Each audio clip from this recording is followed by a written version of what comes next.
I might be doing it great as a husband or a wife. Maybe I'm not really doing it as a leader, or maybe I'm doing it as a leader, but I'm kind of failing with my kids. Whatever the case may be, you can make that choice again today, because it really is never too late. And also, if we can just have the microphones muted, please, just in case there's feedback for anyone listening. Thank you. So today I'm going to share with you some tools, some strategies, and ways of being that I share with my coaching clients to help you get the most out of yourself. And at the end, I'll do my best to answer any questions you have. So if things come up to you in the middle of the presentation, please feel free to write it down. And then just so you don't forget it, and we'll keep it toward the end. So jumping in for today, some guidelines to get the most out of today. First and foremost, take notes. I have found that pen and paper works far better for this than typing it out, but you do what works best for you. But pen and paper ideally increases your retention and what you learn. And then ideally review your notes today, tomorrow, within 48 hours. It's going to dramatically increase your retention again. And if you want to take it a step further, teach it to somebody. You know, I think we've all found at various points in our life, you learn best by teaching. And that's going to really help you cement what you take in today. Second is remain open-minded. You know, some things you hear and see today, you've seen before, and some things you haven't. Some things you agree with immediately, and some things maybe you're resistant to. But I ask you to be open. I invite you to be open to the fact that maybe there's something here for you that you haven't considered before, and that could really make a big difference for you. And take what's useful and discard what's not. And finally, play all out. Give 100% of you to this experience. Be here fully. Remove any distractions. I ask you to give yourself this gift. Maybe the phone's on airplane mode. Maybe your email is shut down so you don't have things pinging every 2 seconds. I've had that with clients, and it can be very distracting, and it takes you out of this moment. And again, that makes it so you might miss what's here for you. Have fun. You know, you learn the best when you're having fun and you're enjoying yourself. And again, the more you put into it, the more you're going to get out of it. When I think about this kind of presentation, I truly do believe in my heart that the next hour or so can absolutely transform your life. And it's got nothing to do with me. It's the presence that you bring to this moment, and with what you see and with what lands for you, that you take out with you into the world. And that can make such a difference. And so that's why I ask for this deep level of presence. And the example that I give is, imagine you're on a plane, and you know, I just came back from Florida last week, and when we're on a plane, the flight attendant will show you before you take off how to use a seatbelt. Are we all familiar with with this process? And oftentimes, because of that familiarity, we kind of take it for granted. Oh, I know that. And so we're listening to music, we're talking to somebody, we're reading something. What we're doing is we're not paying attention to the person in front of us. And I want you to think about what would be different if the flight attendant walked out and told you, I have news, we're going to crash. And what I share with you in the next minute, if you listen, might save your life. Would you listen differently? And you might smile. I see some of you smile, and you might say, yeah, absolutely. And I might say, why? And you might say, well, because my life's on the line. And my point is, your life is on the line. Because what you decide to do from this moment onward will determine your future. It will determine what life you have. And if you miss what's here for you, it'll come up some other time in your life, but it won't be now. And that'll cause some wasted time, some wasted opportunity. So I ask you to really show up fully and bring more presence to this, maybe than you're used to. And you'll see some magic show up because of that. So, quick recap of why I'm here. So the purpose of today, I'm here to give you a powerful experience of the heart and soul of what I do with leaders and high performers that I coach. I'm here to provide massive value to you, have fun with you all, and make this a great experience for everyone. There's no sales pitch. This is not something that, I've been to talks before where the person speaks for an hour and 45 minutes of it is a commercial. So that is not this at all. Ultimately, though, partnering with people to transform their life, to make their dreams come true, and create more fun, freedom, and fulfillment, that's what I live for. That's my purpose, my mission. That's what I love to do. And I trust that the right people who resonate with my style and they're interested, they want to learn more, they want to see if we can do something together, they'll reach out. And I'll give you a link at the end if that's you. So let's get started. I told you there's 10 principles. So the first principle is perspective. And again, if you're taking notes, feel free to write these down. Perspective. Your life can change in an instant. When I was 19 years old, My father had a brain aneurysm. He was 49 years old. And if any of you are not familiar with what that is, imagine a blood vessel in the brain. Think of it like a tube. And imagine it starts to balloon out. And if you're fortunate, you have like the worst headache of your life. You go to the hospital, they take care of it, and maybe a couple days later, you're out. My father wasn't fortunate, and his aneurysm ruptured. He had a 4-hour brain surgery. And going into that surgery, we were told it was the worst aneurysm the surgeon had ever seen. We were told that his chances of survival were less than 5%. And you can imagine that those 4 hours that me and my family were waiting to see, how to go felt like 40 years. And he survived the surgery. And in that moment, that already felt like a miracle, less than 5% chance of survival, and he made it. But we were told that if he did survive, he'd probably never wake up. And I remember walking into the room after his operation, and my dad was a family practice physician, and he was also one of the top 3 Elvis impersonators in the world. Music was his life. He always joked that, my colleagues have golf, I have Elvis. He's toured with Elvis's actual band. He does all these charity shows around the US and the world and hospitals and all these different things. And he raises a lot of money for beautiful causes. And there was so much life to this man. And I walked into that room and he was in a coma. And, he wasn't wearing a wig or anything. He grew out the actual hair. He had the sideburns that came to basically the bottom of his chin. And they shaved his head. And part of his skull was removed. I don't mean to make it graphic, but just to give you the visceral feel of it. And it looked like a train hit him. And here was this person who was the epitome of what it meant to be a man for me. I was 19, as I said, and I made this mistake in thinking that I think a lot of us do is I have time. I was 19, he's 49, and I'm thinking, oh, I have 40 more years, 50 more years, not thinking that something might happen like that. That's why I say life can change in an instant. And when I walked into that room, there were 2 primary feelings I was experiencing. The first was this sense of helplessness. I wanted to do anything to help this man. I wanted to do anything to improve the odds, but there wasn't anything I could do. I was just there. And the second thing was this immense sense of regret. I felt like I took my dad for granted. I felt like at 19, my priorities, I was a track and field athlete. My priorities were working out, my running, video games, movies, being with my friends, typical things for people my age. And it wasn't, let me connect with my dad. Let me get to know him like soul to soul. Let me figure out what he's all about. That wasn't really on my radar because I told myself I had time. And in that moment, I felt like, wow, I messed up. I blew it. I'm not going to have another opportunity because we're being told he could die at any moment. He's in this hypercritical place. And he survived another 3 years before he did ultimately pass away. And in those 3 years, there were a lot of lessons that I learned that I want to share with you today, and seeing how you can apply it to your own life. First and foremost, in those 3 years, I had my prayers answered in the sense that I went from not really spending much time with him at all to spending 10 to 15 hours a day with him.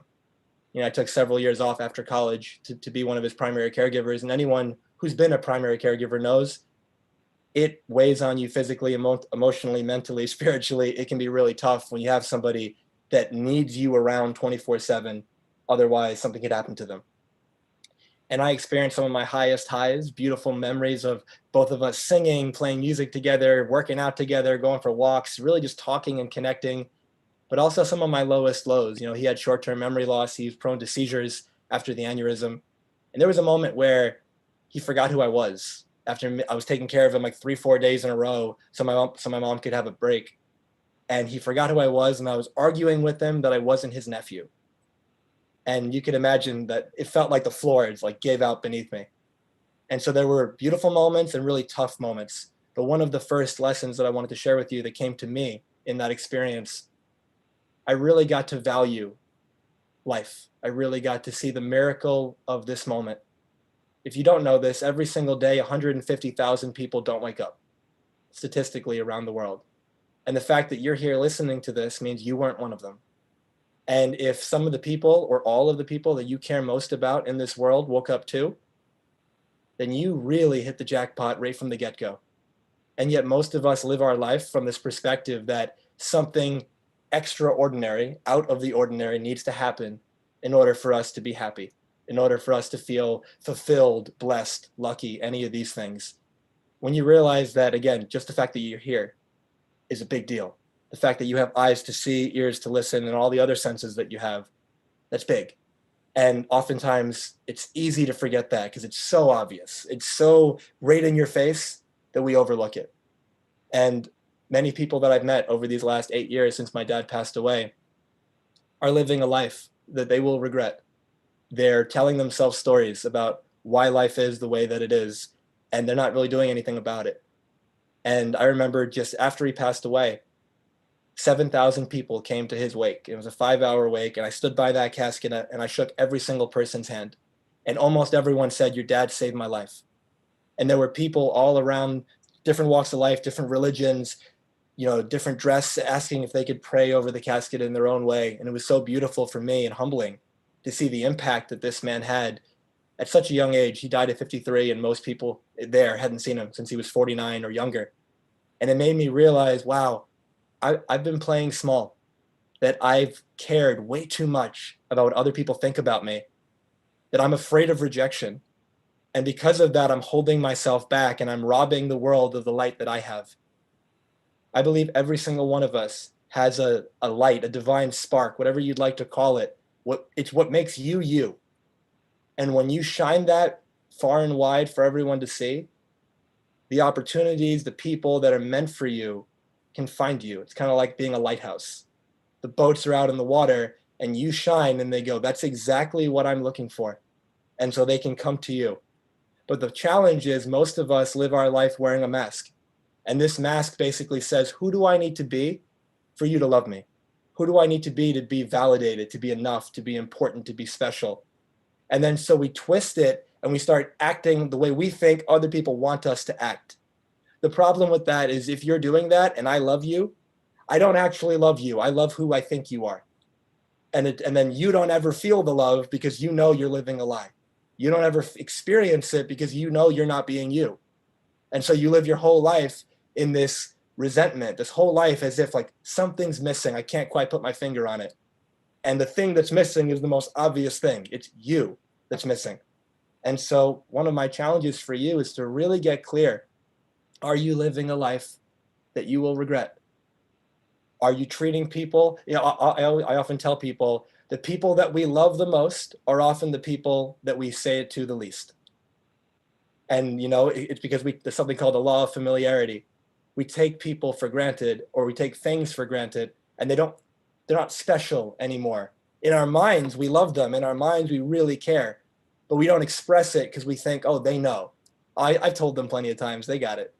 Not realizing, during those 3 years that my father was alive before he passed away, 2 of my cousins passed. One was 20 and one was 21. And if you were to ask both of those guys when they were 18 or 19, tell me about your life. Tell me what you have planned. I guarantee you neither one thought they'd be dead within 5 years. And, I tell people also, you can have the greatest diet, the greatest exercise program, you're doing the sleep, you're doing everything right. But when you're out on that morning run, the drunk driver doesn't care. And so this is not a matter of being like depressing. This is a matter of what I consider to be the most practical yet realistic and optimistic way of living, where you can say, you know what, I'm here right now. I don't know if I'm going to be here tomorrow. I hope so, but I'm not going to put things off. I'm not going to procrastinate. Most of us live this life of I'll do it later. I will procrastinate on my hopes and goals and dreams because it's uncomfortable, it's scary. But I promise you, it's a hell of a lot more painful and uncomfortable to get to the end and look back and say, I really wish I did things differently. There's people that I've met over these last 8 years who are 70, 80, and 90 and older, who when I ask them specific questions about their life, there's this look on their face of missed opportunity, this look on their face of, I really wish I lived my life, not other people's version of my life. And then there were people in their teenagers, 20s and 30s and 40s saying, I've already been doing whatever I'm doing for such a period of time. I don't like it. I'm not happy, but I'm going to stick with it. And then there's people in the middle, the 50s and 60s or so, and they're thinking, well, I've been doing this for such a long period of time. I can't change it now. And notice all of these are stories. It's a box that you put yourself in and you trap yourself in it. The Sufi poet Rumi has a great line where he says, "Why do you remain in prison when the door is wide open?" And so I ask you to question your stories and just ask yourself, do I love my life? Am I happy? Am I fulfilled? Am I on purpose? And there's no guilt or shame or judgment to that. If the answer is no, that's wonderful, because now you know. You need awareness first to start it. But prior to this conversation that we're having right now, you may or may not think about these things. And if you don't think about it, it doesn't exist for you until it's almost too late. And you can look back and say, I wish I saw this years ago. And so now that you've got this, the rest of your life, if you keep it in mind, will be different. I find that perspective is one of the most important of the 10 principles I'm going to share with you today, and yet it's often the most overlooked. Perspective helps you get the most out of yourself because it keeps you grounded in reality. It helps you maintain your mental and emotional well-being.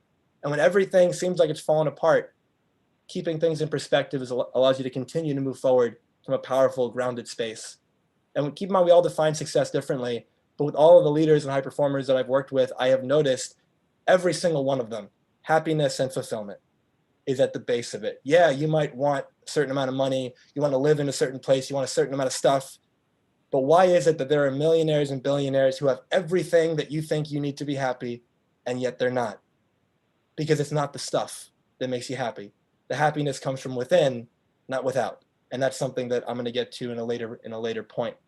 But again, balance the macro of the vision and the goal and what you want to achieve with the micro of really being in this moment and enjoying your process, because it's not just about getting there. You know, if the journey's from A to Z, Z is death. So the goal is not get to Z as fast as possible. The goal is enjoy A to Z. Does that make sense? Yeah, awesome. Number 2 is mastering your day. So when it comes to mastering your day, there are 3 components to it. Start with the first 2 that I found to be very useful. 2 concepts, deep work and time blocking. And to give you an idea of it, when I think of deep work, the opposite of deep work is distraction. We live in a world right now of immense distraction. That's why when we started, I asked you if you could turn your phone on airplane mode, if you could turn your email off, because you getting pinged and you getting buzzed and all these things happening, it's not just some harmless thing. Oh yeah, I check the text, I go back to what I'm doing. There's an attention residue in the sense that if you're doing work 20 minutes, 30 minutes, 40 minutes, and then in the middle of it, you check an email because it bings real quick, and then you go back to it, you don't go back to it with the same focus and ferocity that you had. It'll take about 10 to 20 minutes for your brain to get back to where you were before. So you're actually dramatically losing performance and productivity every time you get distracted. So when it comes to deep work, this is the way, I'll explain the way I share it with people, but first let me get to time blocking because they go together. Time blocking is this idea that take the amount of hours that you work and you break it up into 60-minute blocks. Think of it like 60-minute chunks, and you're going to use them in a certain way. So every night, this is the way I would recommend it, every night before you go to bed, you get clear. What would I love to get done tomorrow? What are the 2, 3, 5, 10 things that need to happen? And then you look at your time blocks and you say, all right, I've got 5 blocks, I've got 8 blocks, I've got 12 blocks, whatever the case may be. Each of the blocks is 60 minutes. And so when it comes to deep work, you come into the block setting an intention. What do I want to accomplish in this hour? What really matters? And then you do your best to eliminate distraction. If you're not using the phone, the internet, whatever, get it out of sight. Just having your phone on the table, even if it's face down, there's evidence to show that pulls your focus. And so when you clear the distraction and you set the intention, then you do 50 minutes, 50, of intense, deep, productive, focused work. And then after those 50, set an alarm, and after those 50 minutes, take a minute or so to reflect. How'd I do? How'd the 50 minutes get spent? Did I get it done? Was I 80% done, 90% done? Whatever the case may be. And then you take about 10 minutes to take a real break. And a real break means, let's say it's, you get outside, you get some fresh air, you get some sunlight, you drink some water, you stretch, you move your body. A real break isn't you go from sitting, doing your work, to sitting and looking at your email. That's not a break. And so getting a real break, if you've ever watched a TED Talk, how many of you have seen any TED Talk in your life? Yeah, if you notice the time of a TED Talk, for the most part, never goes more than 18 minutes. And the primary reason is there's good evidence to show that every 20 minutes or so, if you're not doing something to engage your body, you probably tune out a little bit. And after about an hour, if you're still not really engaging your body, moving around, doing something, you really start to check out. And your absorption, the way you learn, the way you perform, goes downhill. So again, 50 minutes, set the intention, remove distractions, go to work. And at the end of that, reflect for a minute or so, take a real break, and then you repeat that process.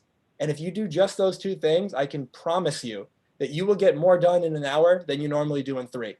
And you do that over the course of a week, you'll get more done in a week than you normally do in a month. And if you have a team and everyone in your team is doing this, can you imagine the value that that would bring to you? Can you imagine the work that they would get done that they're not getting done now? And it's a big, big difference. And so you combine these two with something called an Eisenhower matrix. And if you're not familiar with it, I'll give you the breakdown of it. There's 4 quadrants. And I told you the night before, you kind of come up with a list. And this list is all the things that I want to get done. But you might say, how do I know what to do first? And this is exactly how you do it. The top left quadrant is quadrant 1. And it's things that are important and urgent. And when there are things that are important and urgent, I'd like you to write down, I do it and I do it now. Because if it's important and it's urgent, putting that off and procrastinating is not serving you. Because by your own definition, this really, really matters and it probably has to get done today. So why not do that first, right? These are the most important things. Second, top right, things that are important, but they're not urgent. And these are the things that I'd recommend you schedule. And I want you to think of it like this. Imagine your mind is like a computer. What happens on a computer if you've got 30 browsers opened and minimized? Well, you could tell me I'm not looking at them, and that's true, but it's slowing down your computer. Your computer has to put work in to keep all those open. And so in that same way, if you go to the grocery store and I tell you, you and I live together and I say there's 100 things I need you to get, but I don't give you a list and I tell you need to remember it.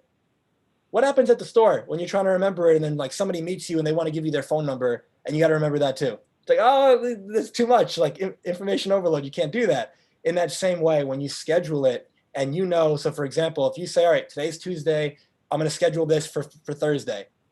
Well, that means that tomorrow you're not thinking about it at all. You just closed that browser. You just freed up space on that hard drive. And so now it can go quickly. And so scheduling it really seems to free up that focus, free up that attention so you can put it into what matters. Number 3 is the bottom left. These are things that are not important, but they are urgent. If you have a team, I'd recommend you delegate anything that's in this quadrant because it's urgent, it kind of has to happen in the next day, let's say, or 2. But if it's not important, ideally you wouldn't be the one doing it. So if you have a team, this is where you delegate. If you don't have a team and it's just you only do quadrant 3 activities when quadrant 1 is completely finished. And quadrant 4, these are things that are not important and they're also not urgent. And my recommendation is you eliminate these from your life because those are killing you. Why are these there? And as you look at this, important and urgent, important and not urgent, not important and urgent, and not important and not urgent, I share this with you because most people treat all 4 quadrants like they're the same. And the problem is when you treat all 4 like they're the same, you wake up in the morning and you go, oh, I've got 30 things to do today, but only, let's say, 4 of them are in quadrant 1. And because those are a little bit big and scary, you put them off and you say, I'm going to warm up first and I'll do those later. And then you start the day with 5 to 10 things that are in quadrant 4, or maybe quadrant 3, and you feel like you're getting so much done. You're really busy.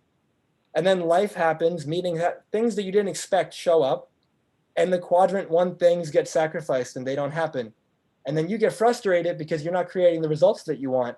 And it's because you're being busy, but you're not being productive. I know in my life, I've definitely had moments of this. How many can relate at one point or another to experiencing that? Yeah, for sure.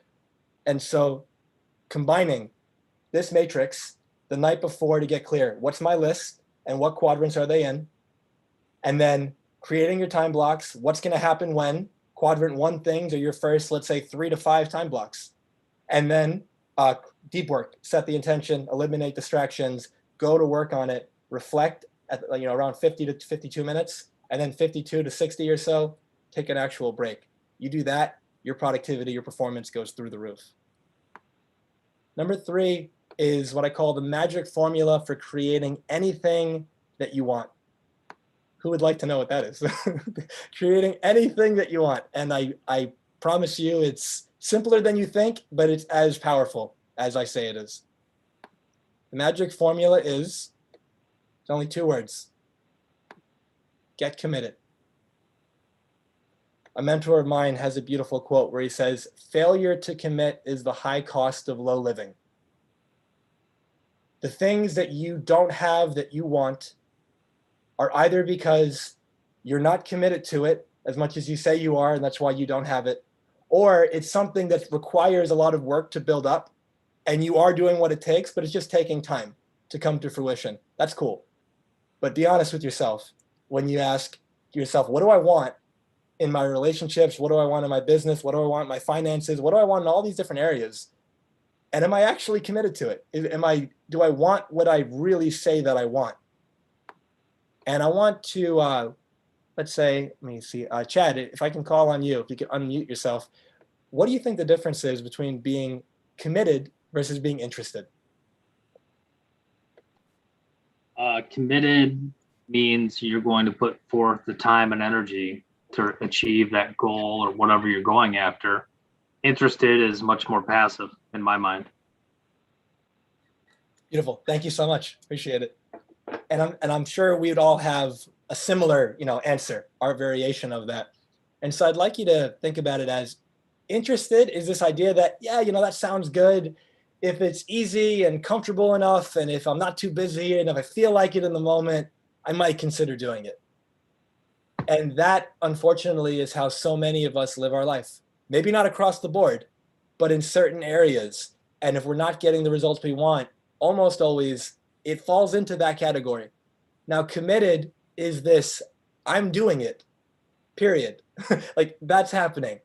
And I want you to think about the language of, and please write this down, it's a distinction I have, the language of commitment versus the language of hesitation.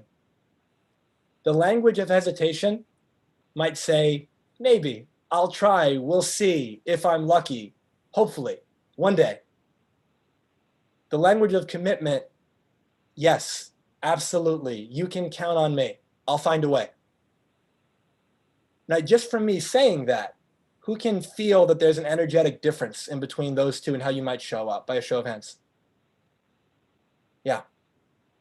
So let's say, to give an example, the names aren't popping up on my screen, so I'm going to call on Blair since I know her name.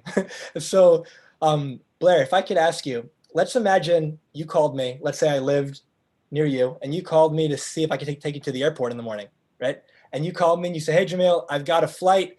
Sorry for the last minute call, but I got a flight tomorrow at 6. I need a ride. Could you take me to the airport? And if I told you, it's possible. I'll see how I feel when I wake up. And then we get off the phone. And let's say you live with somebody and they ask you, is Jamil taking you to the airport? What would you tell that person? I don't know. And right, perfect. Beautifully said. I don't know. Now, how helpful is that? Not helpful. Yeah, not helpful at all, because now you're going to have to go call somebody else, right? Because with what I said, you can't count on me. But now let's imagine you called me and I said, hey, Blair, no problem at all. Airport, so 6 o'clock is your flight? And you say, yeah. And I say, all right, well, what time do you need to be at the airport? I need to be there at 5. And how far is it from your house? Oh, it's 15 minutes. And I say, Blair, I'll be there at 4:30. I'll have coffee waiting for you, and I'll be out front. Now, what do you say to the person who says, is Jamil taking you to the airport tomorrow? Yes. And if you have coffee, I'm always going to call you to take me down to the airport. Yeah. And so I'd like you, my invitation is look at your life and see, where am I coming from hesitation? Where am I either afraid to commit or just not willing to commit? Or maybe I'm not afraid and it's not a willing thing, I'm just not doing it. But there's always a reason why. Where can I raise my level of commitment? Another example I love is this idea of marriage. I'm just going to exit out real quick because I want to see people's names. I don't know why it's not popping up on my screen, but no, no worries then. Think about the difference of marriage. You get, how many of you are married by a show of hands? Yeah, it looks like most. And so let's say you're married, or you're about to get married. You're on the aisle, the altar, and you look at your partner, you say some really beautiful words, and then you say, I do. And your partner looks at you and they smile and they say, I'll try. And some of you are laughing, some of you are smiling. And why is that? And when you think about it, the reason is because deep down, you know, that doesn't work. That's not good enough. What do you mean I'll try? Because the whole like for better or for worse, you know, sickness and health, it's like we're not trying, we're doing it. We're going to give it our best shot. We're going to do everything we can to be there for each other and like through thick and thin, all that kind of stuff. And if we're going to say, I'll try, there is no commitment there. It goes back to the, if it's easy and comfortable, if I'm not too triggered, if I don't get bothered, you know, all that kind of stuff, then I'll stick around. But that's not what you signed up for. And so in that same way, ask yourself, whatever it is that I want, how can I raise my level of commitment in your business, in your finances, in your relationship? If you raised your level of commitment to whatever it is that you say you want, it would flourish. And that is a promise. And you already have experience of that in your life. You know, maybe some of you at some point decided, I want to put on some muscle or I want to lose weight, and you really committed to it. Maybe you still are committed, or maybe it was only for a certain period of time. But in that period of time, maybe you were going to the gym a couple of days a week. Maybe you were eating a certain way. Maybe you went to sleep and woke up at a certain time, and you stuck with that for a week, a month, a year, whatever it was. Maybe you still do. You were committed.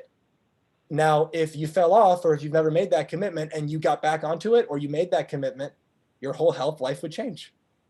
Same as your relationship. People say, oh, you know, we've been married for 35 years. And the spark, the magic seemed to go away at the end of the honeymoon phase, you know, what people talk about. But my invitation is that it's not that the spark goes away. It goes back to that law of familiarity.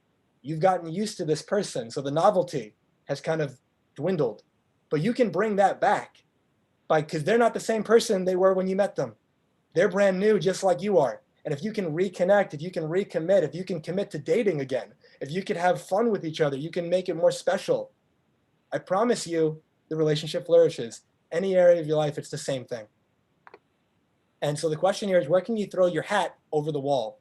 And the story that goes with it, you know, John F. Kennedy, when he was a kid, beautiful little story. He went to this school, they had a uniform. And part of the uniform was this small little cap. And his mom was really strict about the uniform. You need to keep this clean, don't lose it, all that kind of stuff. And like, if he came home without it, he'd be in trouble. And as him and his friends walked to school and came back, there was this giant wall. And they would always try to climb it.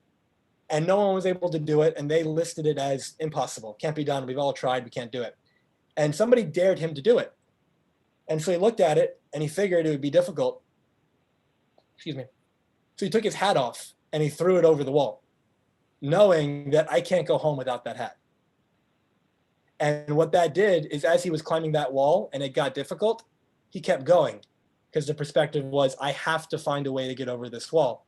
Language of commitment. He made it over the wall. Now, what happens if you don't throw your hat over the wall? You climb the wall, hat's still on your head. It gets difficult. And then when it gets to the point, we're all going to be at a different level there, but when it gets to a point where it's finally difficult enough, you say, this is impossible. You know, none of them have been able to do it, so you climb back down. And then you say, it wasn't possible. So many of us do that day to day. In our day-to-day lives, we convince ourselves why we can't have what we want. We say it's not possible. It's really just that we're not committed. And so if you raise your level of commitment, that is the magic formula to creating anything that you want. Number 4, where am I creating from? And I'll explain what I mean by that, but this is a very important question to ask yourself and to consider. Einstein said, a problem can't be solved with the same level of thinking that created it. So by a show of hands, who here has noticed that when you're angry, when you're frustrated, when you're depressed, when you're fearful, and any other emotion that's not really serving you, that you aren't as resourceful or creative and you have a harder time finding solutions? Have we noticed that? Yeah. And you might think, well, why is that? And it's because at the level of the anger, the frustration, the depression, the whatever, you're at the level of the problem. The solution doesn't live there, right? And so you're never going to find it if you stay at that level. And so what do? What you do is you keep yourself at a high emotional and energetic state to optimize performance. And you might say, well, that sounds hard. How do I do that? And the answer is you tune yourself. And there's a beautiful metaphor that I like to share here of a radio. As you look at this picture, imagine you're in your car, you're driving down the highway, and you see that in the picture, this person's tuned in to 103.4. At some point, like I had that exact navigation system, but you look at that and you're tuned into 103.4, and that's what you hear. The station you hear is what you're tuned into. But on the right, you can see that there are some other options. There are some other radio stations, and it's not just 4. There's obviously a bunch more that aren't listed there. So the question becomes, because you're tuned into 103.4, do the other radio stations just cease to exist? No, they're all there. They're all available simultaneously. If you want to say like they're in the air, they're all around you. But because you're focused and tuned in to one of the stations, that's the only one you experience. Emotions work the same way. And so let's say you're tuned into Misery FM, and that's been your go-to station because that's the only station you know exists, right? So you're in there, you're listening to all the songs to the point where it's getting old. You know all the words, you're singing along, they all make you feel like crap. And you're driving down that metaphorical highway of life. And then somebody comes by you on your left. Windows are closed, so you can't tell what they're listening to, but they seem really happy. And you're sitting there going, I don't get it. Like, that's not fair. Like, why is that person so happy? You know? And what we're not realizing is they're listening to Happiness FM. That's a radio station option too.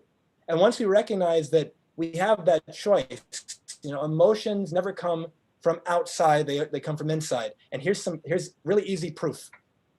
Nobody or no thing can ever make you happy. And it's really easy to prove that, because if I say, who's somebody that makes you happy? And you say, oh, you know, my spouse. I could say, do they always make you happy? Or are there moments where they don't make you happy?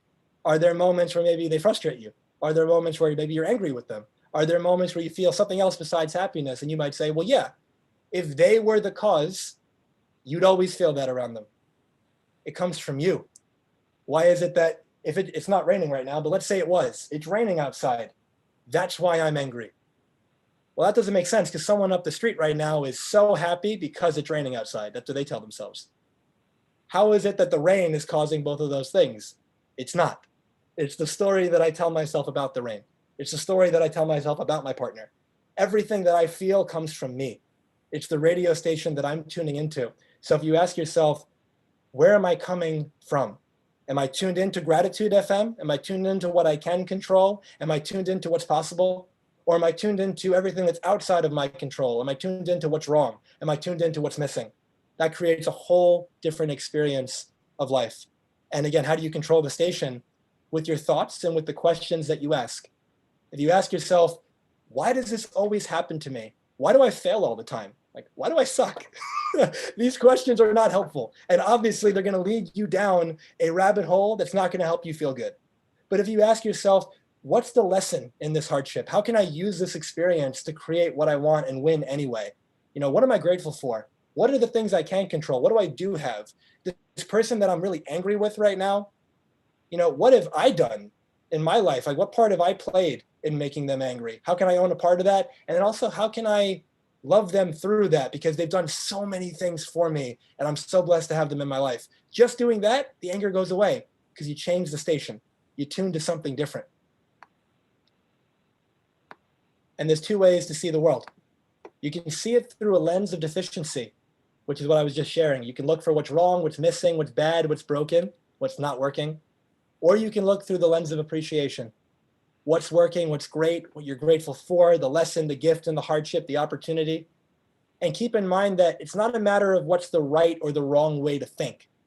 Not one of these aren't better than the other. It's about what serves you, what's useful, what helps you get to where you want to be. The recommendation is to do more of that. And the lens of appreciation is not this positive thinking, Pollyannish, like you just don't look at the things you don't want to see. It's you control your focus so that you can make sure that you're in the emotional, energetic state that you need to be in to create the results that you want in your life. And from that lens of appreciation, you'll solve all the problems. It's not that they just go away. You know, this is a very practical way of living. And remember that you find what you're looking for. So just like that person driving down the highway listening to Misery FM, their life seems miserable because that's what they're listening to, speaking out loud, looking for. But once you look through the lens of appreciation, you find that too. You can always find what's wrong, but you can also always find what's right. And no matter what's happening around you, because the emotional control is within you, you always have the power to create an experience of life that's useful for you based on the questions that you ask yourself, the focus that you have. And reality creation, we're doing it all the time. And how do we do it? We assign meaning to the events and the circumstances of our lives. And I know that this is actually fairly complex. We only have one slide for it, obviously, but this is planting some seeds. Number 5 is there's 2 ways to create your future. I make a distinction between creating your future from the past or creating your future from the future. Now keep this in mind. Most people create their future from their past. And what that means is this. Here's my past over here. This is the kind of results I've created. This is the type of, this is the way I've been acting, treating people, the results that I've created. And this is my life. It's just the way that it is. I was born this way. It's genetic, like whatever we're going to tell ourselves.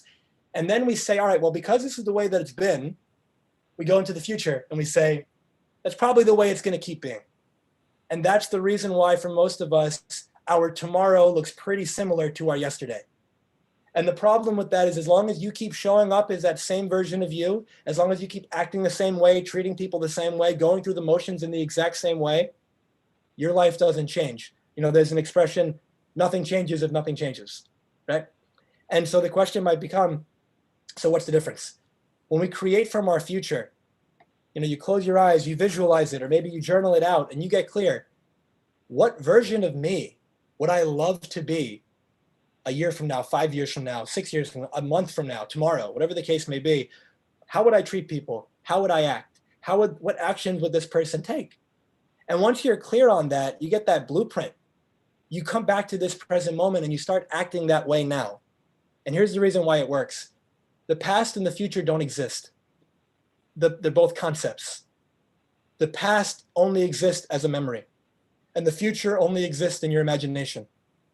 So you going into your mind and looking at it and visualizing you in 5 years and seeing that version of you, let's say you don't see yourself as very confident, you see that version of you very confident. That version of you puts himself or herself out there. They take certain chances on them. They do certain things.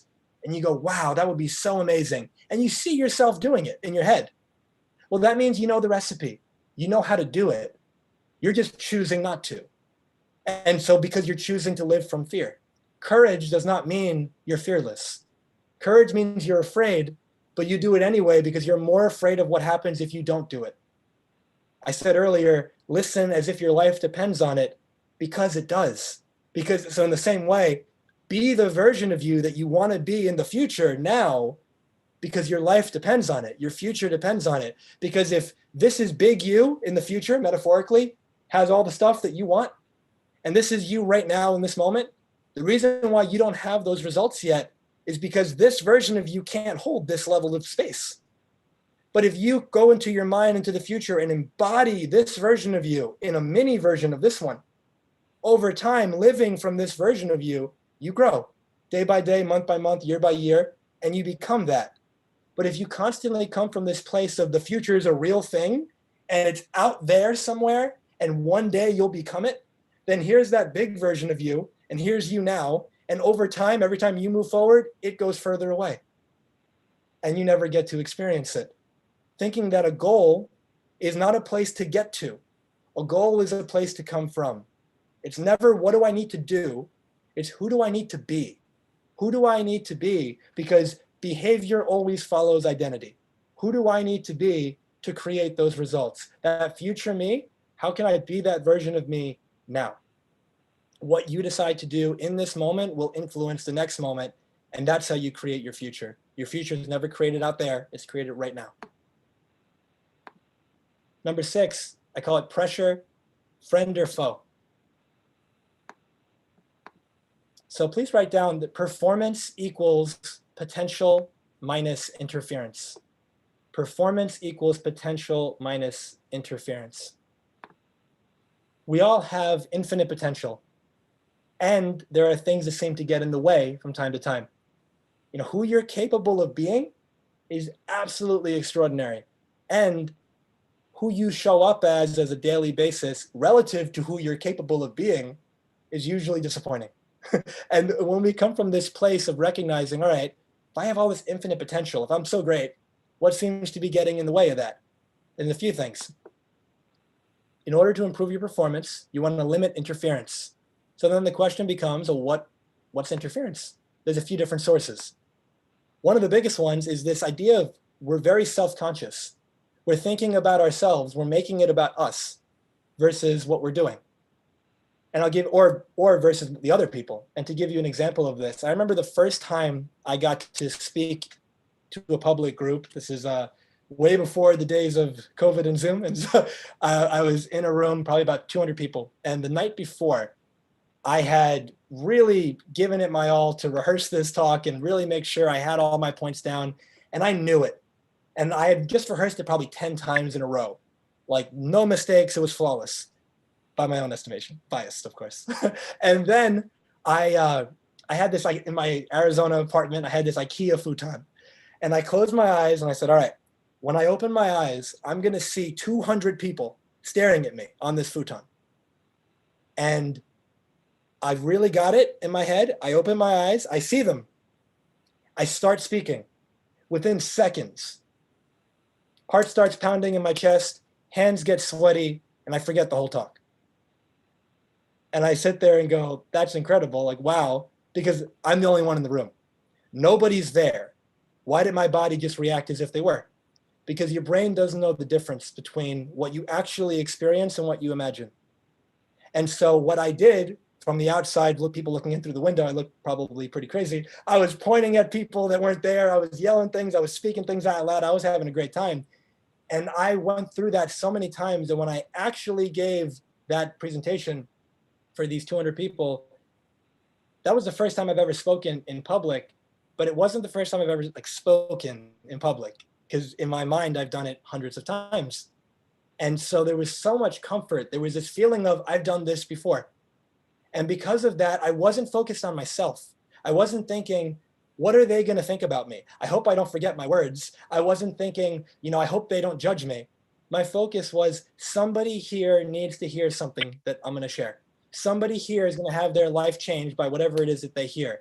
It's not about me. If I make a mistake, I make a mistake. I'm human. It happens to all of us. I'll get back on track. It's not a big deal. It's not a big deal unless we make it a big deal.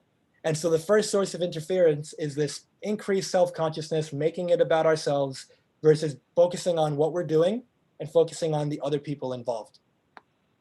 Second is the stories we tell ourselves. What's it going to mean about me if this happens? If I mess up, am I a failure? Am I not good enough? Like what's the story? And then if I screw up, my life's over. I'm going to get fired. They're never going to bring me back. Like this is going to happen. That's going to happen. I'm going to get laughed out of the place. Whatever stories we tell ourselves, that's what we feel. I said before, every emotion, everything you experience comes from inside of you. And so from that place, we sit there and we go, wow, I'm actually feeling my thinking. I'm feeling the stories that I tell myself. Because when you sit there thinking, oh my God, they're probably judging me so bad. What if I forget my words? Like they probably don't even want me to be there. Person in the front row is going, I really wish I could be so courageous to go up there and give a talk. I'm so nervous about that stuff. Not realizing that you're nervous too. It's not about that. And keep in mind, increased pressure creates tension. And tension is the enemy of high performance. When you increase tension, you decrease your creativity, you decrease your flow state, you decrease your ability to have this mental freedom and fluidity. But when you reduce the tension, flow state increases, freedom increases, mental emotional focus improves, and your performance goes up. And I mentioned pressure can be helpful. And so how is that the case? If pressure brings the best out of you, if pressure causes you to rise to the occasion and you love it and you feel great under pressure, wonderful. It serves you and it's wonderful. It's your friend. But if it's not, these are the reasons. It's because of the stories you're telling. There is no pressure. Just like future and past is a concept, pressure is a concept. Now you could, in like physics, there's pressure. You go to the bottom of the ocean, there's pressure, but you in the space, but that's not what you're talking about when you're in front of a group of people. You're talking about this pressure that you feel, which is all made up in your head. And this is how it's made up. And when we realize that, we can eliminate that sense of pressure. And then again, being overly hard on yourself, overly self-critical, judgmental, these are never conducive to peak performance. Beating yourself up always just slows you down. So identify where you can improve and make the necessary changes as best as you can. That's all you can ever ask of yourself. You get better each time you do it. Number 7 is what I call performance necessity.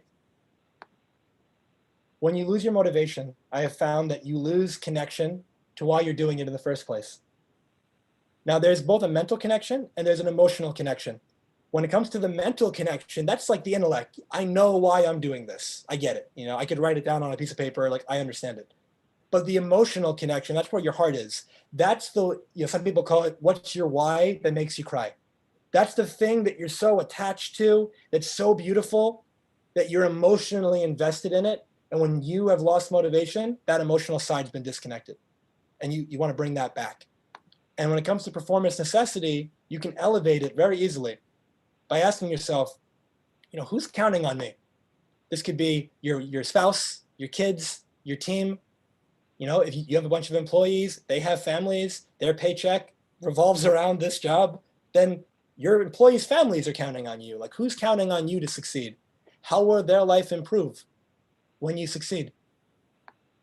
And why do you, quote unquote, have to succeed? What's the reason? I found people will always do more for other people that they care about than they're willing to do for themselves. Abraham Lincoln had a beautiful quote where I believe he ran for office several times and he lost very often. And someone said after he finally won presidency, how did you do that? Like, what made you stick around? And he said, I had a friend who believed in me, and I didn't have the courage to let him down. Right? So he had performance necessity. I might say, who's counting on you? Your kids are counting on you. Your spouse is counting on you. Your parents are counting. Someone's counting on you. And when you make it about we and not just me, your level of necessity dramatically improves. And I'd invite you can close your eyes or you can keep them open, but imagine a fork in the road and it's left and right. And in the distance on each side, it's kind of like a giant IMAX, screen, an IMAX like movie theater screen. And on the left side, these are all the people that you care about who are counting on you and what their life will look like if you succeed, what their life will look like if everything goes according to plan and you get all the things that you want to happen and you're able to contribute to them in the way you want to. And it's really beautiful. It's really emotional. I'm just planting the seed so you can do this on your own in a deeper way. And you go, wow, I want that. That's wonderful. And then you look on the right side. And this is what happens if you give up. This is what happens if you fail. This is what happens if you don't contribute, if you throw in the towel early. And you see that that's more of a painful image. That video doesn't look too nice. That video is, I let them down. And the reason why this is useful is whenever you're thinking about giving up, now quitting is not a bad thing. It's quitting when you want it to keep going. It's one thing to quit when you say, this is no longer right for me. I wanted this at one point, I don't want it any longer. If you were to keep on that path, that creates a life of regret, which is where we started, and we don't want that. We want to get clear on, if I'm going to give up on this, is it because it's hard? That's not a reason to give up if I still want it. Or is it because I don't want this anymore? Assuming it's because you're quitting because it's hard, you're looking at that video screen and seeing, is it worth it? Like, if I quit right now because I'm uncomfortable, all these people that I love aren't going to experience this beautiful life. More often than not, that'll get you going down the left side of the path, creating the results that you want, not only for you, but for your family.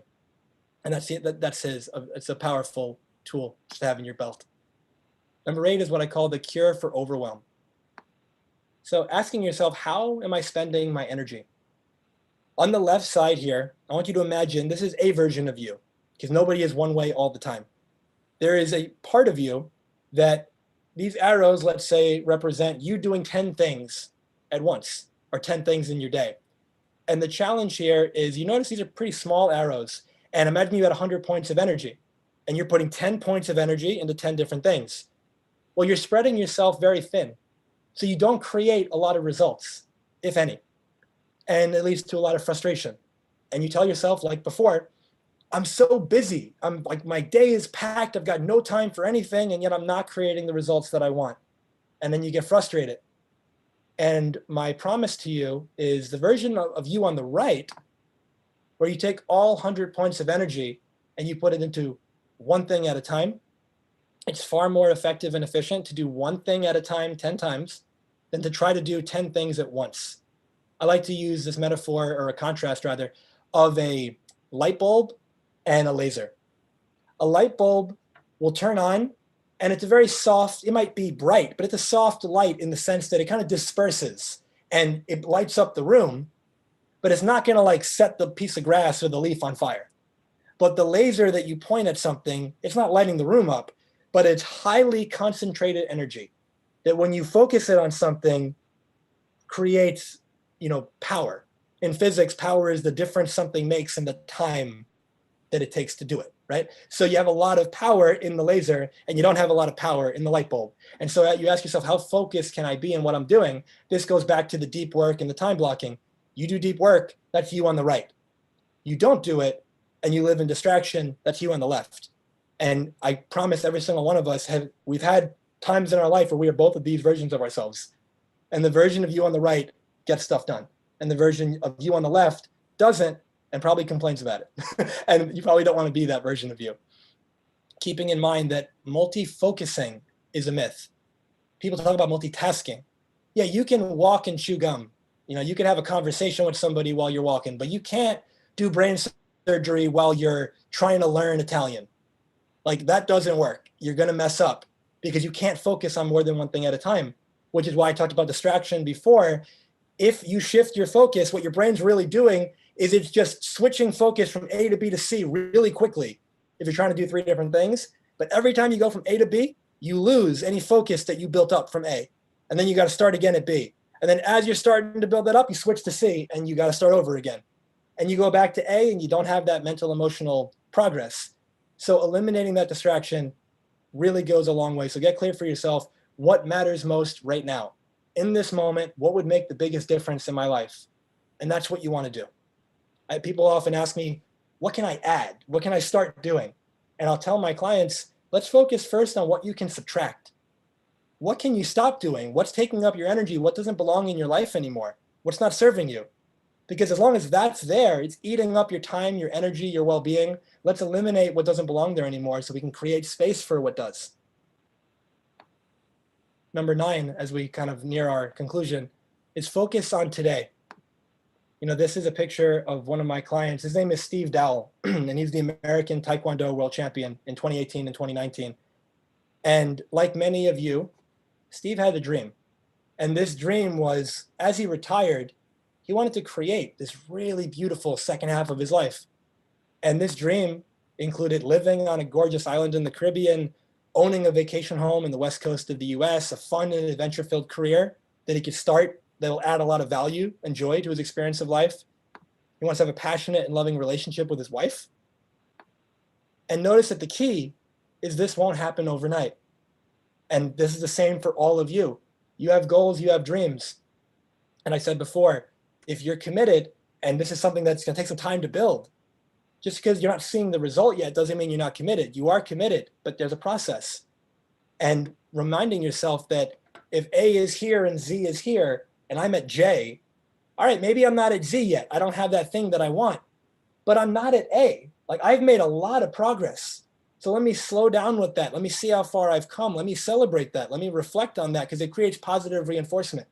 And then it makes you excited to keep going versus throwing in the towel because you're not there yet. Let's go back to enjoying the process and reminding yourself, how can I commit to today? How can I focus just on winning the day? When we focus too much on the macro, the goal, the vision, the dream, it can get overwhelming and self-defeating and discouraging because we're not there yet. And when the focus is, I'm not there yet, I'm not there yet, I'm not there yet, eventually it's like, what's the point? But if the focus is on, let me focus on the process, not the result. Get clear on the result, and then come back into the micro, the day-to-day, the moment-to-moment. And how can I win the moment, win the hour, win the day? Because that's what's going to get me there. Commit to the process, the routine, not the result. And finally, number 10, these are what I call the fundamentals. And this is where like the medical side of me comes out, in addition to the coaching side. Every day, commit to the basics of your health. There are people that I've worked with, they come to me initially because they want to make more money, that they want to grow their business, their mindset's off, their relationships falling apart. And yet their energy sucks, they're fatigued all the time, they're not sleeping well, they're eating garbage, they're dehydrated, and they don't think that plays a part. As a leader, you are not being the leader you could be for your team if you don't take care of you. And so everything here, keep in mind, there are nuances to it. And so I'd highly recommend speaking to your healthcare provider. But here's some general basics. Stay hydrated. In general, you drink half your body weight in ounces. This is assuming you have no kidney disease, no underlying conditions. Again, talk to your doctor if you're not sure. But half your body weight in ounces. If it's hot, I used to live in Arizona. It was like 125 degrees half the year. If it's hot, if you're sweating, if you're working out, you need more. And don't forget about electrolytes. Sleep. 7 to 9 hours of sleep, roughly in that range, is like the gold standard. And you want to aim to go to sleep and wake up around the same time because your body has routines. You going to bed at midnight and waking up at 8, and then you going to bed at like 2 and waking up at 10, those aren't the same thing because you got 8 hours each. And if you went to bed at 10 and woke up at 6, that's not the same thing either, even though you got 8 hours there too. When you go to sleep matters.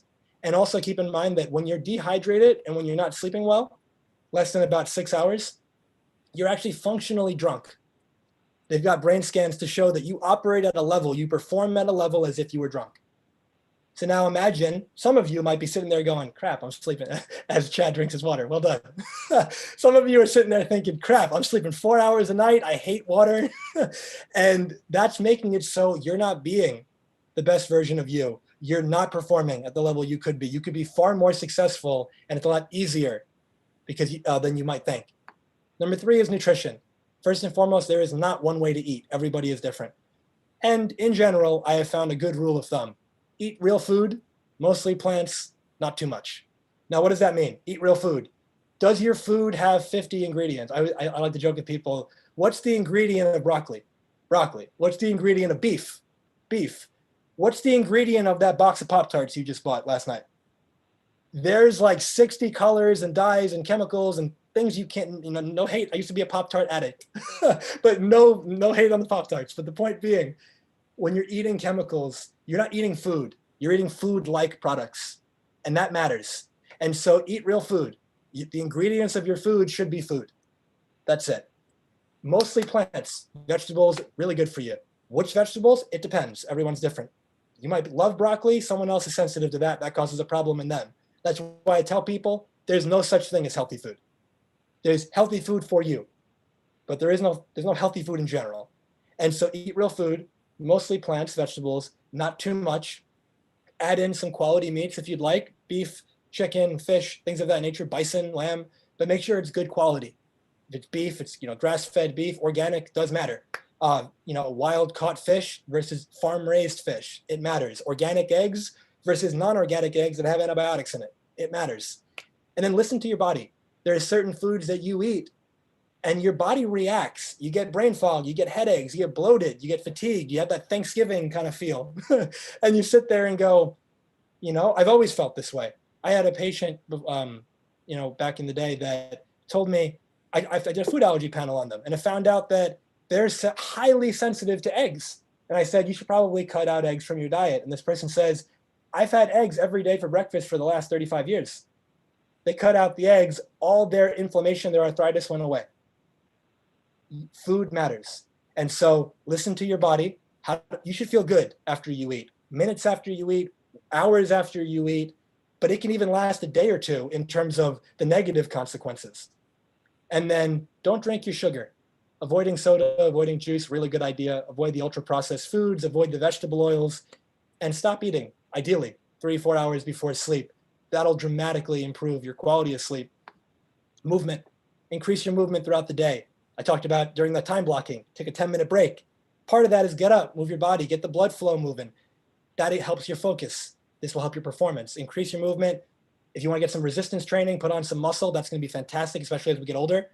And then if you can stretch, amazing. If you can do it and sit in a squat, fantastic. If you can't, you can build your way up to it. But stretching, getting your flexibility, that matters. Sunlight, fresh air really goes a long way. Meditation or breath work. Simple pattern to share with you. If you're ever feeling stressed out, anxious, this is how you slow it down. You close your eyes, you go in through your nose, 4 seconds in, hold for a second, 6 seconds out. Repeat that for a minute or 2 or 5. If you think that's really easy, then graduate up to 6 seconds in, 8 seconds out. If you did that, you'd slow down your resting heart rate, you shift your body into more of a relaxed state. That's where healing can happen. That's where your creativity is going to flow. That's the state you want to be in. You're about to give a talk, you're about to do a meeting with your team, you're about to do something that you're considering to be a big deal. This is really, useful. Have fun. Who remembers fun? Fun is some good stuff that oftentimes we put on the back burner because we think, I don't have time for fun. My invitation is you don't have time to not have fun, because play and fun improves performance. Play and fun aren't some nice thing to do when you were a kid. Play and fun is how you actually live longer, and play and fun is how you actually perform at the highest level. Relationships, don't take them for granted. I shared with you the story about my dad and how the people that we care most about, we typically drop the ball in those relationships. So really honor that and do your best to make them as beautiful as possible. And then whatever your spiritual practice is, deepen it. Really feel connected. And as we wrap up, just a way to dive deeper, here, if this has resonated with you, 3 ways that I can support you. First, if you like content, you like videos, podcasts, you like to read, got 5 or 6 years worth of content that you could find that I really have enjoyed creating. And a lot of people have told me that it's meant a lot to them, and it's all free. You can check it out at any of these, and I'll share a link where you can find it too. Second, I have a book that I wrote. You can get the ebook for free on the website. It's called 20 Steps to Your Next Breakthrough. And when I created this, I wanted to make it powerful and practical, but I also wanted to make it usable. And so it's short on purpose. I think it's 76 pages. And each chapter is like 1 to 3 pages. You can read it all in an hour, or you can space it out 1 a day for 20 days. But the point being, if you're feeling a little stuck, you want some momentum and some movement, definitely would recommend that. And finally, if this works for you, keeping in mind, watching things, listening to things, reading things, that's all fantastic. And without action, nothing changes. Oftentimes we can get addicted to personal development, self-help. People call it shelf help. You have all the books, you have all the stuff on there that you've collected, it's gathering dust, but life isn't any different. And it's because you have to apply it. And if you'd like some support with that, I'd love to have a conversation with you if this has resonated. And 3 things we'll do. Identify first what it is you really want most right now. Discover what's getting in your way, and create a plan to move you forward. And if it feels like a good fit, you want to do that with me, we'll talk about that. And if it doesn't, now you have a plan at least, and I do my best to point you in the right direction. And so I'll put a link to that in the chat after we finish. And as we close, really tuning into, with every decision, you recreate yourself. Notice that you can have what you want, but you have to actually want it, because the price for living your new life is giving up your old one. I make this distinction between your default future and your consciously created future. Your default future is what happens if you leave here today and you say the dreaded words, "That was great information." Information will not change your life. Transformation changes your life. And so when you sit there and say, "That was great information," and then you have great notes and you don't do anything with it, tomorrow looks a lot like yesterday and life doesn't change. And then you get to a point 30 years from now where you say, maybe I should have done something different. Versus when you consciously create your future, you get clear that who I was at the start of this presentation isn't who I want to continue being. And then you figure out what you want, you get whatever help that you believe you need that'll help you get there faster. And you take massive and consistent action until you get there. You stick with your process. Because remember, life changes when you do. I truly believe at the bottom of my heart that every single one of you are far more powerful than you give yourself credit for. And that you're exactly where you're supposed to be right now. You're receiving anything that's landed for you today because now is when you're meant to. And I'd love to be the first to welcome you to this new chapter of your life. And so thank you so much. And I appreciate each of you. And I'd love to hear if anyone has any questions and or if there's anything that you're taking away from this, whether it's an action that you're going to start taking or an action that you're going to start taking. And I just put the link in the chat if you would like to get the book, check out any of the content, or have a conversation. Thank you, guys. Great, thanks, Jamil.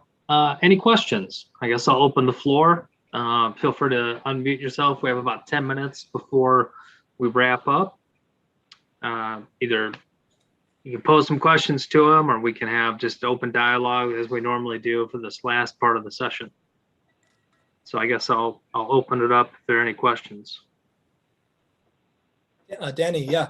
Yeah, I've got a question. First, the comment. Thank you very much. That's every once in a while we all need something to energize us, and you gave me at least enough energy to complete the day. So thank you for that. So, what's your advice for those of us who, we'd like to set time aside, but we've got so many people in our organization who are counting on us, and you get 5 to 10 interruptions an hour. Like how do you train the people in your organization not to interrupt you constantly? Yeah. And so I'm going to do my best to answer that in a way that is applicable to everybody. And also keeping in mind that there's definitely nuances to it that would be unique to your situation. I'd be happy to talk about that more specifically with you later. But keeping in mind that people treat us the way we've trained them to treat us.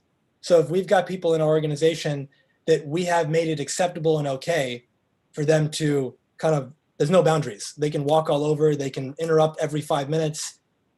In their mind, it's not a problem because we've allowed it. We've made that okay. When we can set clear boundaries to take care of our time, because again, keeping in mind, if you are the manager, the CEO, the owner, the leader, in whatever capacity, you are your highest priority in the sense that if you, I like to use this metaphor of the cup or the thermos in this case, but this idea that if this is water in it, and if it's full and everybody's trying to take something from me, I always have to make sure it's closed. Otherwise I break my laptop, but I give. And then now I'm down here. And then the same people, they keep coming. I have no boundaries. So they keep coming. I want more. And I keep giving. And eventually I've got drops. And now I'm and I'm thirsty and there's nothing left. And now I burn out. Now I can't be the leader that you need me to be over the long term, because the way I've been running this business is not sustainable. But if I make sure that I'm going to fill up my own cup to the point where this overflows, and then I give from the overflow, then I can give forever. Then there's no burnout. Then I'm in business for life, assuming I want to be. And so I think that when we maintain boundaries from a respectful place, it's not like, hey, you're bothering me, stop. It's like getting really clear on when is an appropriate time to have these kind of conversations. Do they all have to be one at a time? Can they be group? Can it happen in a meeting? There's ways to make it more sustainable and scalable. But again, it's a little bit harder to answer it specifically for you without knowing the nuances. But does that help at all? Yeah, you hit the nail on the head. That's the culture we've created for the business. So I'll have to work on that a little. Awesome, Danny. Thank you so much. Yeah, thank you. Yeah. Any other questions or comments? Go ahead, Amy. I'm gonna ask a quick one. I find that my day is spent, and when you talk about distractions and the 4 buckets and what's really important versus what's not important, emails are just, I don't even know what to do with them anymore. Between the kids' emails from their school, personal stuff that comes through from friends, and then work. And as much as I love all my underwriters, I feel like I get so many emails a day, and I can't even keep on top of the information that's in it.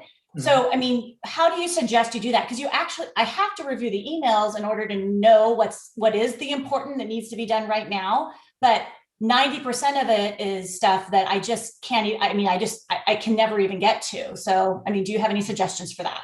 Absolutely, Amy. I appreciate you asking.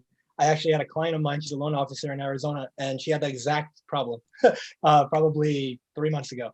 And using this time blocking system, assuming that resonated with you, there's a few ways to do this. Someone like her, email is like her life. Email is her business. There's so many things in email that checking it twice a day isn't going to work for her. For some of you, that might be a good idea. You might want to set a time block, 30, 40 minutes, could be the full-time block, where you could say, this is my block to check my messages, return phone calls, do my emails. For some of you, that's the magic. You set it up for it, making this up, 10 a.m., 3 p.m., that's when you do it. And that's it. And everything else you don't touch in terms of email, phone, and stuff like that. If you're somebody that's in a position where you say, I need to be looking at my email all day, then what I would do is I would take those hour blocks, and instead of 50 minutes of deep focus work, I would do 30 to 40 of deep focus work, and the last 10 minutes of every time blocking hour is looking at your email or looking at the messages or whatever it is. So now you still get at least 30 minutes of focused deep work is still better than that hour and a half that you were doing before. And so 30 or 40 minutes of that deep focus work, and then maybe 10 or 15 minutes of email, whatever has to be looked at. And every hour you're doing something like that. And if you wanted to, you could still have a block later in the day that's only email, that's only messages. Everyone's in a different situation, but that's how she did it. And that really worked for her. How does that sound to you, Amy? It sounds great. I appreciate that. I feel like I'm just so overwhelmed by that concept sometimes. I come back and there's literally 50 emails and it's like, so thank you. Yeah, I can do it. And something that could be useful, you could set an intention. So as an example, during this time block, during these 15 minutes, I'm only going to look at emails for school. I'm only going to look at emails for business or whatever it is. And you can set up filters in your email. Yeah. I believe you'd have to manually do it when they come in, but you could do it where all the emails for the kids are here. All the emails for work are here. And then at that point, at least when you're going to go through 5, 10, 20 emails, they're all the same relative subject, opposed to you're in business mode and then you're in mom mode. And then you keep doing that. And then that's going to fragment your awareness as well. Yeah. Thank you. I appreciate it. It was a great talk. I really appreciate today. Yeah. Thank you so much. I also just have a question. It could be a long shot, but is Mike McPherson? I used to know Mike McPherson. Any chance you're him? I don't know if he can unmute himself or not. I don't know if we've met before, but just funny when I saw that name, I thought about that. All right. Any other questions that anybody has? Anything I could support with? Yeah, I have a question. Please, Steve. I was wondering if you could maybe talk about the importance of a morning routine and maybe, if you'd feel comfortable sharing yours or even a sort of nighttime routine as well. Yeah. So I have a morning and an evening routine. Keep in mind that my perspective, at least, just like with health, when I say there's no such thing as healthy food, there's no such thing as like the morning routine or the evening routine. Oftentimes we look at other people and we see what are they doing, and then we try to copy it. And we make the assumption that if it works for them, it'll work for me. And that's not necessarily the case because you're unique. So I'd be happy to share with you what I do, and keeping in mind that that might not be what's best for you, right? But in general, I think a morning and an evening routine are really useful because it kind of sandwiches the day. So you have the day in the middle of it. And in the morning routine, you're doing whatever feeds you. It feeds your spirit, it feeds your energy, it helps you prepare for the day ahead. It puts you in the best mental, emotional, energetic space to do whatever it is you need to do. For some people, they do their workout in the morning. For some people, they stretch. For some people, they go for a walk in the park or on a nature trail near their house because being in nature is relaxing to them. Some people meditate. Some people do cold showers in the morning. Some people have breakfast. Some people intermittent fast. Again, there's not one way, but having that set routine, I think, is a really great way to have some stability and certainty. Every morning, a certain routine happens that prepares you, kind of anchors your success in. And when you finish that routine, you can sit there and go, I feel good. Like I feel ready to take on whatever I have coming my way. And then an evening routine. And then if you don't feel that way, then you keep trialing and tweaking it because that wasn't the one for you. And the evening routine, I think, is really good. It's a way of winding down. And so for me, I like to wake up in the morning and obviously stay hydrated first and foremost. So I like to drink water, usually half a liter to a liter, usually a liter. I drink a liter of water when I wake up. I like to stretch for about 10, 15 minutes. It's kind of a combination of some yoga flows and some stretches because I find flexibility is so important. And some people think that when you get older, flexibility goes down. And that's not true. It's when you get older and you've been inflexible for a long period of time. It's like when a bike or something gets rusty. It's like it's getting rusted and corroded. So there's like the posture dips and you're not as flexible, but it's not because that's what happens when you get old. It's because we've kind of let it go. But the beauty is that the moment you're aware of it and you want to make a change, you can start small and every day a little bit bigger, a little bit better. It's not you comparing yourself to the 26-year-old making a yoga video on YouTube that you're watching and going, how come I can't do that? You're comparing yourself to who you were yesterday. And you're saying, am I a little bit better off than I was then? And so from that place, I think it could be really empowering. So I like to do the yoga and the stretches. I do a hydrotherapy contrast shower. It's a combination of hot and cold, and there's a certain way of doing that. I meditate for about a half hour. And I also have a letter that I wrote to myself. I write it every year. And this letter basically entails the life that I want to create for myself. And I read it every single day, twice a day. And it grounds me in the life I'm creating for myself. And then when I finish that, I get ready and I take on the day. And then my evening routine, I like to end by, I have another, I read that same letter, and I have a different thing that I read at night that also keeps my focus clear on what I want. And it also helps me go to bed in this really beautiful emotional space. You could go to bed feeling angry and upset and frustrated, as an example. Doesn't feel good. You're sitting there, head on the pillow, maybe your mind's racing. Or you can go to bed in this really like blissful, zenned out, grateful space, excited for tomorrow. One isn't better than the other, but from that place, at least for me, that feels a lot better. And so I do that. And then as my head hits the pillow, I think about 3 to 5 positive experiences from my day. And then right after that last one, I think about how I want to feel when I wake up in the morning. And then I go to sleep. And that's, every day for over 10 years. And when you do that in a way that works for you, I promise you, your life changes. And it's because people try to change like the big things. They're looking for like the massive things they can start doing. It's the little small things that you do every single day that make the biggest difference. If you told me right now, I hate water, I drink like half a liter a day, and all you did was drink 1 liter a day, within a week or two, you start to feel a little better. And then you say, I sleep 6 hours a night, and you started to sleep 6.5. And every week or two, you kind of backed it up about 15 minutes. Eventually, you're sleeping 8 or 9. And it's the little things you do every single day. You wake up in the morning and you're married maybe, and you tell your spouse how you really feel about them, and you say something really beautiful.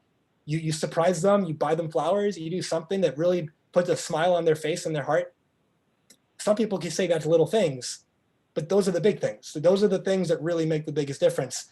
And so again, in that same way, get clear on your routine if you don't have one, and you don't need one, but ask yourself, would I like one?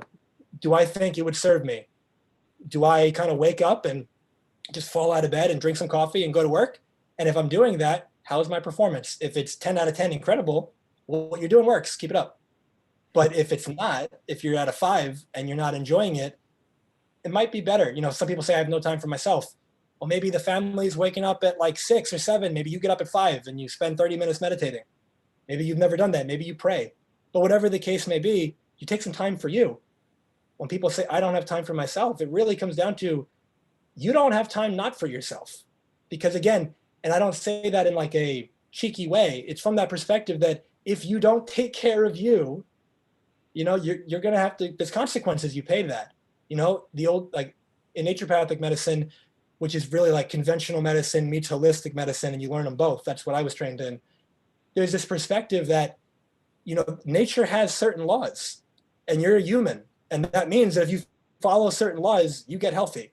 And if you break those laws, you create sickness. And that's just how it works. And in that same way, if you're burning the candle on both ends, you're not sleeping, you're not taking any time for yourself, and you're burning yourself out, it'll catch up to you. And so my recommendation would be increase your self-care if you're not already doing it. I definitely find that to be valuable, important, and really priceless. Does that answer that, Steve, for you? Yeah, absolutely. Thank you. I love the idea of the letters. I'm gonna do that today. It's wonderful. Thank you. You're very welcome, man. Also wanted to say hey to Bob. Bob, I met you actually at a talk that was probably a few months ago, I think, with my friend Sarah Ragusa, if you remember. Yeah. And you were at that talk. And, yeah. Was that contact over coffee? Yep. Yeah. Okay. Yeah. You I got know we it. talked. Definitely did. Yeah. And I'm glad you changed up your presentation too. It was different. I have more than one.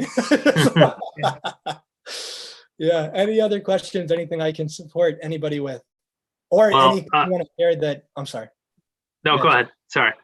Oh, yeah, or anything anybody wants to share, like kind of what you're taking away from today. I know we're a few minutes over time. If that's not okay, then I'm more than happy to finish. Well, I'll be funny and say you do look like Sampras, the tennis player. Just throwing it out there. I hope it's a compliment. It is. He's a good guy. Well, I was just going to mention Bob Hanna recommended you for our group. So that's how we came to know you. So thanks again for your time today. Oh, wonderful. Yeah, we appreciate it. Any final updates, or I just want to be conscientious of everyone's time. Any other comments or questions? Otherwise, I think we can wrap up. All right, hearing none, I think we can adjourn. So thanks, everyone. It was great seeing you all. Cheers, everybody. Thanks very Thanks. much. Thank you, everyone. Thanks again. Thank you. You have a great rest of your day. Thanks, guys. Have a good one. Thank you very much. Bye. everybody. It was great. Thank you. Yeah, thanks. Thanks. It was a great